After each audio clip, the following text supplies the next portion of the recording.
तिलेना पोता का आविष्कार प्रेमेंद्र मित्र। शनि और मंगल, मेरे ख्याल से मंगल ही होगा, के योग से आप सब भी तिलेना पोता का आविष्कार कर सकते हैं। यानी कामकाज और लोगों की भीड़ की थकान के बीच अगर कहीं से 2 दिन की छुट्टी मिल जाए और कोई आकर फुसला ले कि कहीं तो एक आश्चर्यजनक सरोवर है जहां दुनिया की सरलतम मछलियां अब भी अपने जल जीवन की पहली बंसी से हृदय बिद्ध कराने को व्याकुल बैठी हैं, और यदि जीवन में केवल कुछ छोटी मछलियों के सिवा कुछ और कभी आपके हाथ न लगी हो, तो फिर एक दिन अचानक तिलेना पोता का आविष्कार आप भी कर सकते हैं। तिलेना पोता का आविष्कार करना हो तो एक दिन सांझ की बुझती हुई धूप में सामान और आदमियों से खचाखच भरी एक बस में जाकर आपको सवार होना पड़ेगा। फिर राह के झटके और लोगों के धक्के खाते हुए भादों की गर्मी में पसीने से तर, धूल से लथपथ शरीर लिए 2 घंटे के सफर के बाद अकस्मात सड़क पर उतर जाना पड़ेगा। सामने दिखेगी एक निचली दलदल सी जगह जिसके ऊपर से सड़क का लंबा पुल चला गया है। उसी पर से बस के विचित्र घड़घड़ाते शब्द से गुजरकर रास्ते के मोड़ पर अदृश्य हो जाने के बाद आप देखेंगे कि सूरज अब भी नहीं डूबा, पर चारों ओर के घने जंगलों में अंधेरा छा गया है। कोई भी इंसान नजर नहीं आएगा। लगेगा कि पक्षी भी भयभीत होकर उस जगह को त्याग चुके हैं।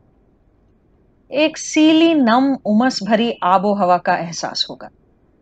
लगेगा जैसे नीचे की दलदल में से एक क्रूर कुंडलित जलीय अभिशाप धीरे धीरे अदृश्य फन उठाए ऊपर आ रहा है।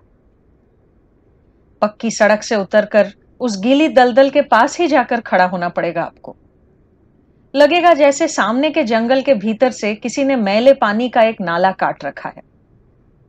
वो नाले जैसी रेखा भी कुछ दूर जाकर दोनों तरफ खड़े बांस के झाड़ों और झबरे पेड़ों के बीच कहीं खो गई है। तिलेना पोता के आविष्कार के लिए 2 और दोस्त और साथी आपके साथ होने चाहिए।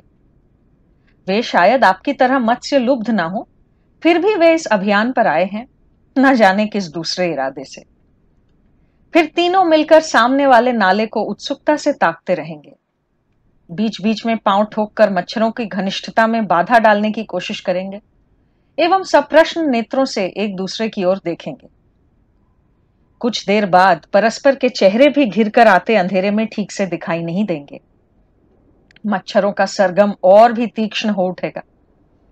फिर पक्की सड़क पर चढ़कर वापसी की किसी बस की तलाश करनी है या नहीं, आप जब ये सोचने लगेंगे, तब अचानक मैले पानी का नाला जहां जंगल के बीच खो गया है, वहां से एक अपूर्व श्रुति विस्मयकारी आवाज सुनेंगे। लगेगा जैसे कोई जंगल में से एक अमानवीय रोदन निचोड़ निचोड़ कर निकाल रहा है। उस शब्द से आप प्रतीक्षा में चंचल हो उठेंगे। आपकी प्रतीक्षा भी व्यर्थ नहीं जाएगी। धुंधले अंधेरे में पहले एक धीमी रोशनी डोलती दिखाई देगी और फिर एक बैलगाड़ी जंगल के भीतर से नाले से होकर धीर मंथर लोचदार गति से बाहर निकल आएगी। जैसे गाड़ी वैसी ही बैल। लगेगा जैसे पाताल के किसी वामन देश से बैलगाड़ी का यह संक्षिप्त संस्करण उभर कर आया है। बिना बातें खर्च किए तीनों उस बैलगाड़ी की छावनी में किसी तरह प्रवेश करेंगे और 3 जोड़े हाथ पांव और 3 सिरों के साथ स्वल्पतम स्थान में सर्वाधिक वस्तुओं को किस प्रकार संस्थापित किया जाए, इस समस्या का हल ढूंढेंगे। इसके बाद बैलगाड़ी जिस रास्ते आई थी उस रास्ते या फिर नाले पर से फिर चलना शुरू करेगी। विस्मित होकर देखेंगे घना अंधकार अरण्य संकीर्ण सुरंग से पथ को धीरे धीरे उन्मोचित कर रहा है। बार बार लगेगा कि काले अंधेरे की दीवार अभेद्य है, अपितु बैलगाड़ी अविचलित भाव से धीर मंथर गति से बढ़ती जाएगी, जैसे अपने पांवों से पथ को तीतर बितर कर रही हो। कुछ देर बाद पांव और सिर अपने यथोचित संस्थान से विपर्यस्त होने की संभावना से असहज महसूस करेंगे। दोस्तों के साथ पल पल अनैच्छिक संघर्ष होंगे। फिर धीरे धीरे समझ पाएंगे कि चहुओर के गहन अंधकार में चेतना का अंतिम अंतरीप भी निमज्जित हो चुका है। लगेगा कि अपनी जानी पहचानी दुनिया को दूर कहीं छोड़ आए हैं। आपके चारों ओर केवल एक अनुभूतिहीन कोहरेदार दुनिया है। वहां समय स्तब्ध, स्रोतहीन है।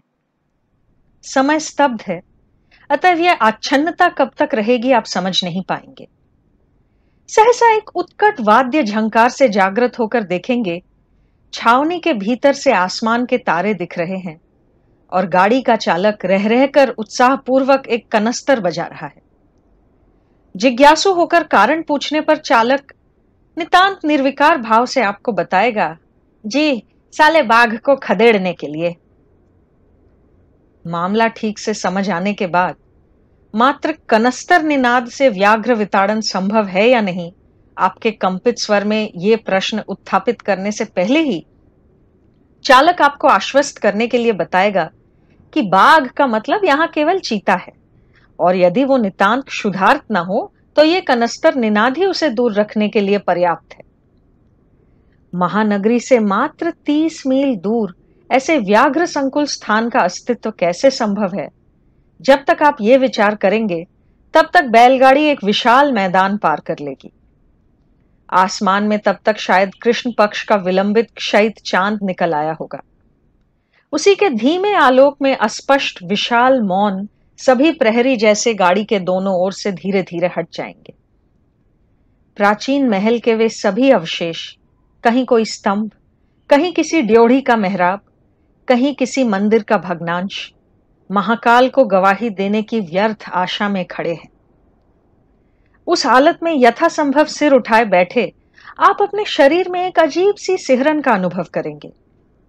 जीती जागती दुनिया को छोड़कर अतीत के किसी कुहेलिकावृत स्वप्न लोक में आ गए हैं, ऐसी धारणा होगी।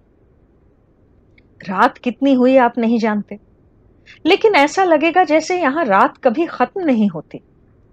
निविड़ अनादि अनंत स्तब्धता में सब कुछ निमग्न है, जिस प्रकार संग्रहालय में प्राणी देह अरक में रखे होते हैं। 2-3 मोड़ लेकर बैलगाड़ी अब एक जगह आकर रुकेगी। हाथ पांवों को अलग अलग स्थानों से इकट्ठा करके लकड़ी के गुड़ियों की तरह आप लोग जड़वत एक एक करके उतरेंगे। एक कटु गंध बड़ी देर से आप लोगों के स्वागत में लगा है। समझ जाएंगे कि वो तालाब में सड़ती जलकुंभी का गंध है। अर्धस्फुट चंद्रमा के आलोक में एक अनति क्षुद्र तालाब सामने ही दिखाई देगा। उसी के पास एक विशाल आकार जीर्ण प्रासाद, टूटी छत, धंसी हुई दीवार और नेत्रहीन गर्तिकाओं की तरह पल्ले रहित खिड़कियां लिए चांद के विरुद्ध दुर्ग प्राकार की तरह खड़ा है। इसी खंडहर के एक अपेक्षाकृत रूप से रहने योग्य कमरे में आपको ठहरने का प्रबंध कर लेना होगा।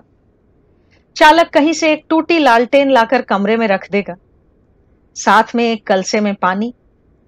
कमरे में दाखिल होते ही समझ पाएंगे कि सदियों बाद मनुष्य जाति के प्रतिनिधि के रूप में वहां कदम रखने वाले आप पहले हैं।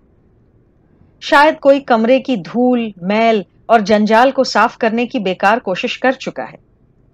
इस बात से कमरे की अधिष्ठात्री आत्मा क्षुब्ध है, इसका सबूत आपको एक अस्पष्ट उमस भरी बू से मिल जाएगा।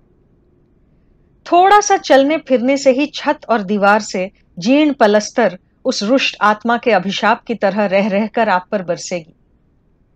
2-3 छोटे चमगादड़ कमरे के अधिकार को लेकर आपके साथ रात भर विवाद करेंगे। तेलेना पोता के आविष्कार के लिए आपके एक दोस्त का मद्यपान प्रेमी और दूसरे का निद्रा विलासी कुंभकर्ण का चेला होना आवश्यक है। कमरे में घुसकर फर्श पर दरी का आवरण पड़ते ही एक उस पर खुद को बिछाकर नासिका ध्वनि करने लगेंगे, दूसरे पान पात्र में खुद को निमज्जित कर देंगे। रात गहरी होगी। टूटी लालटेन की कांच की चिमनी क्रमशः गाढ़ी कालिमा में लिप्त होकर धीरे धीरे अंधी हो जाएगी। किसी रहस्यमय बेतार संकेत से खबर पाकर उस इलाके के सारे समर्थ बालिग मच्छर नवागतों का अभिनंदन करने तथा उनसे शोणित संपर्क स्थापित करने आएंगे। आप बुद्धिमान हो तो दीवारों और शरीर पर बैठने की विशेष भंगिमा से समझ जाएंगे कि ये मच्छरों में सबसे कुलीन है, मलेरिया देवी के अद्वितीय वाहन एनोफिलिस। आपके 2 दोस्त तब 2 अलग कारणों से अचेतन होंगे, तो आप धीरे धीरे शैया त्याग कर उठ खड़े होंगे। फिर उमसदार गर्मी से थोड़ी राहत पाने के लिए टॉर्च हाथों टूटी फूटी सीढ़ियों से छत पर जाने की कोशिश करेंगे। किसी ईंट या खपरे के खुलकर धराशायी होने की आशंका आपको पल पल निवृत्त करने की कोशिश करेगी, पर फिर भी किसी अप्रतिरोध्य आकर्षण से आप इन सबको नजरअंदाज करते हुए ऊपर चढ़े बगैर रह न सकेंगे। छत पर पहुंचकर पाएंगे कि अधिकांश स्थानों में कंगनियां टूटकर धूल बन चुकी हैं। दरारों में से षड्यंत्र की जड़ें चलाते हुए अरण्य की पंचम वाहिनी प्रासाद के विध्वंस का काम काफी आगे बढ़ा चुकी है। फिर भी कृष्ण पक्ष के हल्के चंद्रालोक में सब कुछ अपूर्व और मनोहर लगेगा। ऐसा महसूस होगा कि कुछ देर ताकते रहने से इस मृत्यु निद्रा में मग्न मायापुरी के किसी गोपनीय प्रकोष्ठ में जो बंदिनी राजकुमारी जगाए जाने की प्रतीक्षा में सदियों से गहरी निद्रा में अचैतन्य है, उसकी खबर आपको हो जाएगी। उसी क्षण में संकीर्ण सड़क के उस पार, जो अब तक भग्न स्तूप जैसा लग रहा था, उसकी एक खिड़की में से रोशनी की एक धीमी रेखा शायद आप देख सकेंगे। वहां एक रहस्यमयी छाया मूर्ति उस आलोक रेखा के आड़े आकर खड़ी होगी। इतनी गहरी निशिथ में ये वातायनवर्तिनी कौन है? क्यों उसे नींद नहीं आती? ये आप सोचने की कोशिश करेंगे, लेकिन कुछ भी समझ न सकेंगे। कुछ देर बाद लगेगा कि सब कुछ आपकी आंखों का धोखा है। खिड़की से वो छाया जा चुकी है, धीमी आलोक रेखा मिट चुकी है। लगेगा कि इस खंडहर की अथाह निद्रा में से एक स्वप्न का बुलबुला पल भर के लिए जीवित जगत में उभर कर फिर डूब चुका है। आप फिर सावधानी से नीचे उतर आएंगे और फिर कब अपने दोस्तों के नजदीक जरा सी जगह बनाकर सो जाएंगे, आपको पता भी न चलेगा। जब जागेंगे तो हैरान रह जाएंगे कि इस रात के जहां में भी सुबह होती है, चारों दिशाएं पंछियों की कलध्वनि से गूंज उठेंगी। आप अपना असली उद्देश्य तो अवश्य ही नहीं भूलेंगे। सही समय पर षोडशोपचार आयोजन से मत्स्य आराधना के लिए काई से भरे टूटे घाट के एक किनारे पर बैठ जलकुंभी से हरे हो चुके पानी में यथोचित नैवेद्य समेत कांटा डुबो देंगे। दिन चढ़ने लगेगा। उस पार खड़े ढुलके हुए बांस के सिरे से एक नीलकंठ पक्षी जैसे केवल आपका उपहास करने के लिए हवा में रंगों की एक झलकी लहराकर तालाब के पानी में कूद पड़ेगा और सार्थक शिकार के उल्लास में फिर बांस के सिरे पर लौटकर दुर्बोध्य भाषा में आपकी खिल्ली उड़ाएगा। आपको आतंकित करता हुआ एक मोटा लंबा सांप टूटे घाट के किसी दरार में से निकलकर धीर अचंचल गति से तैरकर तालाब पार करेगा और दूसरी ओर पहुंचेगा। दो पतंगे अपने पतले कांच जैसे पंख हिलाकर आपकी बंसी के बोझ पर बैठने की कोशिश में जुट जाएंगे और रह रहकर उदास फाख्ते के बोलने से आप अनमने हो जाएंगे। फिर अचानक पानी की आवाज से आपका ध्यान भंग होगा। शांत जल में लहरें उठ रही हैं। आपकी बंसी का बोझ उनमें धीरे धीरे लौट रहा है। आप मुड़कर देखेंगे कि एक लड़की तालाब पर से जलकुंभी हटाकर एक चमकीले घड़े में पानी भर रही है। लड़की की आंखों में जिज्ञासा तो है, पर गतिविधियों में कोई सलज्ज जड़ता नहीं। वो सीधे आपकी तरफ देखेगी, आपकी बंसी पर गौर करेगी और फिर मुंह फेरकर घड़ा कमर पर उठा लेगी। लड़की की उम्र का अनुमान आप लगा नहीं पाएंगे। उसके चेहरे की शांत करुण गंभीरता से लगेगा कि वो जीवन का लंबा निर्मम रास्ता तय कर आई है। उसके क्षीण दीर्घ कुपोषित देह से प्रतीत होगा कि किशोरावस्था को पार करके उसका यौवन में उत्तीर्ण होना स्थगित हुआ पड़ा है। कलश उठाए जाते जाते लड़की अचानक मुड़कर कहेगी, बैठे क्यों हैं? खींचिए। वो आवाज इतनी शांत, मधुर और गंभीर होगी कि उसका ऐसे किसी अनजान व्यक्ति से खुद बात करना आपको जरा भी अस्वाभाविक नहीं लगेगा। केवल इस आकस्मिक झलक से विह्वल होकर आप बंसी को खींचना भूल जाएंगे। डूबे हुए बोझ के पुनः उभर आने पर आप बंसी उठाकर देखेंगे कि उसमें अब चारा नहीं लगा है। कुछ संकुचित भाव से आपको लड़की की तरफ एक बार देखना ही पड़ेगा। वो भी मुंह फेरकर शांत धीर कदम घाट छोड़कर चली जाएगी, लेकिन लगेगा कि मुंह फेरने के उस क्षण में उसके शांत करुण मुख पर एक दमकती हंसी का आभास खेल गया है। इसके बाद तालाब के घाट की निर्जनता फिर भंग नहीं होगी। उस पार का नीलकंठ आपको शर्मिंदा करने की नाकाम कोशिश छोड़कर बहुत पहले ही उड़ चुका है। मछलियां शायद आपके सामर्थ्य के संबंध में घोर अवज्ञा के कारण ही दोबारा प्रतियोगिता में शामिल होना नहीं चाहेंगी। कुछ देर पहले की घटना आपको अवास्तव सी लगेगी। इस निर्जन निद्रालोक में वैसी लड़की कहीं हो सकती है, ये आपको विश्वास न होगा। फिर एक वक्त आएगा जब आपको निराश होकर अपना साजो सामान उठा लेना होगा। लौटकर शायद आप पाएंगे कि आपके मत्स्य शिकार में निपुणता की दास्तां इसी बीच आपके दोस्तों के कानों तक पहुंच चुकी है। उनके परिहास से क्षुण्ण होकर आप जब पूछेंगे कि ये कहानी उन्हें किसने बताई, तो शायद आपका पान रसिक दोस्त कहेगा, बताता कौन, यामिनी अभी अभी अपनी आंखों से देख आई है। आपको जिज्ञासु होकर यामिनी का परिचय पूछना ही पड़ेगा। तब पता चलेगा कि घाट की वो अवास्तव करुण नयनों वाली लड़की आपके पान रसिक मित्र की ही रिश्तेदार है। साथ ही ये भी सुनेंगे कि उस दिन दोपहर के खाने की व्यवस्था उन्हीं के यहां हुई है। पिछली रात जिस भग्न स्तूप में से एक छाया मूर्ति ने क्षण भर को आप में विस्मय उत्पन्न किया था, दिन के कठोर आलोक में उसकी श्रीहीन जीर्णता आपको बहुत पीड़ा देगी। रात्रि के मायावरण के हट जाने पर उसकी नग्न ध्वंस मूर्ति इतनी कुरूप हो उठेगी, ये आप सोच न सके थे। आपको जानकर हैरानी होगी कि यही यामिनी का घर है। इसी घर के किसी कमरे में शायद आप लोगों के आहार का प्रबंध हुआ है। आयोजन अति सामान्य है। शायद यामिनी खुद ही खाना परोस रही है। उस लड़की में कोई अनावश्यक लज्जा या जड़ता नहीं है, ये तो आपने पहले ही गौर किया है। केवल नजदीक से उसके चेहरे की करुण गंभीरता पर आपका ध्यान और भी ज्यादा जाएगा। इस परित्यक्त, विस्मृत, गैर आबाद बस्ती ने जैसे अपनी समस्त मौन वेदना की परछाई उसके चेहरे पर फैलाई हो। सब कुछ देखते हुए भी उसकी नजर जैसे गहरे थकान की अथाहता में निमग्न हो, जैसे कि एक दिन वो धीरे धीरे इसी खंडहर में विलीन हो जाएगी। आप खाना परोसते वक्त उसे 2-4 बार फिर भी चंचल व उद्विग्न हो उठते देखेंगे। ऊपरी मंजिल के किसी कमरे से एक दबी आवाज जैसे किसी को बुला रही है। यामिनी हड़बड़ाती हुई बाहर चली जाएगी। हर बार जब वो लौटेगी तो उसके चेहरे पर वेदना की छाया और गहराती नजर आएगी, साथ ही आंखों में एक अजीब सी असहाय अस्थिरता। भोजन समाप्त करके तब आप सब थोड़ा आराम कर सकेंगे। बेहद हिचकिचाते हुए कई बार अगर मगर करने के बाद वो आखिर बेकरार सी दरवाजे से पुकारेगी, जरा सुनना मणिदा। मणिदा आपके वही सुरा प्रेमी मित्र हैं।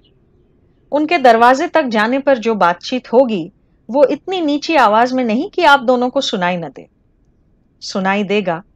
यामिनी अत्यंत कातर स्वर में विपन्न भाव से कह रही है, मां तो बिल्कुल नहीं मान रही। जब से तुम लोग आए हो तब से इतनी बेचैन हो गई है कि मैं क्या कहूं। मणि ने कुछ खींचती हुई आवाज में कहा, ओहो, फिर वही पुरानी बात। उन्होंने समझा कि निरंजन आया है। हाँ, बोलती ही जा रही हैं, जरूर वो आया है, बस शर्म के मारे मुझसे मिल नहीं पा रहा, मैं जानती हूं। उसे बुला ला, तू मेरे पास क्यों छिपी बैठी। मैं क्या करूं, कुछ समझ नहीं आता। अंधी हो जाने के बाद से इतनी बेचैनी बढ़ गई है कि कुछ समझाने पर भी नहीं समझती। गुस्से में सिर पटक कर ऐसा कोहराम मचाती है कि उनके प्राण बचाना मुश्किल हो जाता है। हाँ, ये तो बड़ी मुश्किल मालूम होती है। आंखों की रोशनी रहती तो कम से कम दिखा सकते थे कि जो लोग आए हैं उनमें से कोई निरंजन नहीं। ऊपर से आने वाली कमजोर पर तीक्ष्ण क्रुद्ध कंठ की पुकार अब आप लोग भी सुन सकेंगे। यामिनी अब कातर स्वर में विनती करेगी, तुम एक बार को चलो मनिदा, हो सके तो जरा समझा बुझाकर शांत कर देना। अच्छा तू जा, मैं आता हूं। मणि अब कमरे में दाखिल होकर अपने आप से ही कहेगा, ये अच्छी मुसीबत है। बुढ़िया के हाथ पांव बेकार, आंखें नहीं हैं, फिर भी बुढ़िया ने ना मरने की कसम खा रखी है। अब शायद आप पूछेंगे कि मामला क्या है। मणि खींच के स्वर में ही कहेगा, अरे क्या ही होगा, निरंजन नाम के एक दूर के रिश्ते के भांजे के साथ उन्होंने बचपन में यामिनी का रिश्ता तय किया था। कोई 4 बरस पहले भी वो छोकरा आकर कह गया था कि विदेश की नौकरी से लौटकर वो उनकी बेटी से ब्याह करेगा। तभी से बुढ़िया इस अजगर महल में पड़ी उसी उम्मीद में दिन गिन रही है। अब आपसे रहा न जाएगा और आप खुद ही पूछ बैठेंगे, क्या निरंजन अब तक विदेश से नहीं लौटा? अरे वो विदेश गया कब था जो लौटेगा? बुढ़िया निहायत ही पिछलग्गू है, इसलिए उसे ये झांसा देकर गया था। ये कूड़ा उठाने वाली की बेटी को उबारने की उसे खाक पड़ी है। उसने कब का ब्याह करके अपना घर बसा लिया है। अरे लेकिन इनसे ये कौन कहे, बोलने पर तो विश्वास नहीं करेंगी, और अगर विश्वास कर लिया तो तभी के तभी खेल खत्म। कौन बेकार में पाप का भागी बने।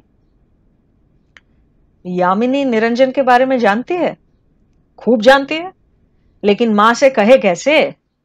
जाता हूं, अपना कर्म फल भोग आता हूं, कहकर मणि सीढ़ियों की ओर कदम कदम बढ़ाएगा। उस क्षण में जाने अनजाने शायद आपको ही उठ खड़ा होना पड़ेगा। शायद आप अचानक बोल पड़ेंगे, चलो मैं भी आता हूं। तुम चलोगे? मणि जरूर पीछे मुड़कर आपकी ओर विस्मय से देखेगा। हाँ, कोई ऐतराज है? नहीं, ऐतराज कैसा? कहकर बड़े ही विमूढ़ भाव से आपको रास्ता दिखाकर ले जाएगा। संकीर्ण अंधेरी टूटी फूटी सीढ़ियों से होकर जिस कमरे में आप पहुंचेंगे, उसे देखकर लगेगा कि ऊपर नहीं बल्कि धरती के नीचे के किसी सुरंग में ही उसका स्थान है। इकलौती खिड़की, वो भी बंद। बाहर की रोशनी से आकर आपको पहले सब कुछ धुंधला लगेगा, फिर आप गौर करेंगे लगभग पूरे कमरे की जगह लेती हुई एक चारपाई पर फटी कांथा में लिपटी एक क्षीण कंकालीय मूर्ति लेटी हुई है। चारपाई की एक तरफ यामिनी पत्थर की मूरत जैसी खड़ी है। आपके पद शब्द सुनकर जैसे उस कंकाल में भी हलचल नजर आएगी। कौन? निरंजन आया तू? अभागन मौसी अब जाकर याद आई बेटा। तू आएगा इसलिए मेरे प्राण मेरी कंठा में आकर फंसे हुए हैं। निश्चिंत होकर मरा ही नहीं जा रहा था, अब फिर से उस बार की तरह भाग तो नहीं जाएगा। मणि कुछ कहने जाएगा, उसे टोक कर आप अकस्मात कहेंगे, नहीं मौसी, अब नहीं भागूंगा। ऊपर देखे बगैर भी मणि की विमूढ़ता और एक स्थानु जैसी लड़की के चेहरे का स्तंभित विस्मय आप जैसे महसूस कर सकेंगे। लेकिन आपके पास इधर उधर देखने का समय नहीं होगा। आप तब 2 दृष्टिहीन चक्षुकोटरों की तरफ निस्पंद श्वास रुद्ध होकर देख रहे होंगे। यूं लगेगा कि उन शून्य कोटरों के भीतर से अंधकार की 2 काली शिखाएं बाहर आकर आपके सर्वांग को लेहन करती उसकी जांच कर रही हैं। कुछ स्तब्ध क्षण समय के सागर में धीरे धीरे शिशिर बिंदुओं की तरह टपक रहे हैं। आप ऐसा महसूस करेंगे। फिर सुनाई देगा, मैं जानती थी तू आए बगैर रह न सकेगा बेटा, तभी तो ऐसे इस भूत बंगले पर पहरा लगाए दिन गिन रही हूं। वृद्धा इतना सब कुछ कहकर हांफने लगेंगी। पल भर को यामिनी पर नजर दौड़ाने से आपको लगेगा कि बाहर के कठोर मुखौटे के अंतराल में कहीं तो कुछ धीरे धीरे पिघल रहा है। भाग्य और जीवन के विरुद्ध गहरी निराशा के उपादान से बनी एक सुदृढ़ शपथ की बुनियाद ढीली हो जाने में अब ज्यादा देर नहीं। वृद्धा फिर कहेंगी, यामिनी के साथ तू सुखी होगा बेटा, मेरी औलाद है इसलिए नहीं कहती, ऐसी लड़की ढूंढने पर न मिलेगी। दुख दर्द के बुढ़ापे में दिमाग ठीक नहीं रहता, दिन रात चिक चिक करके बिटिया को कितना सताती हूं, ये क्या मैं नहीं जानती? फिर भी उसके मुंह से एक शब्द नहीं निकलता।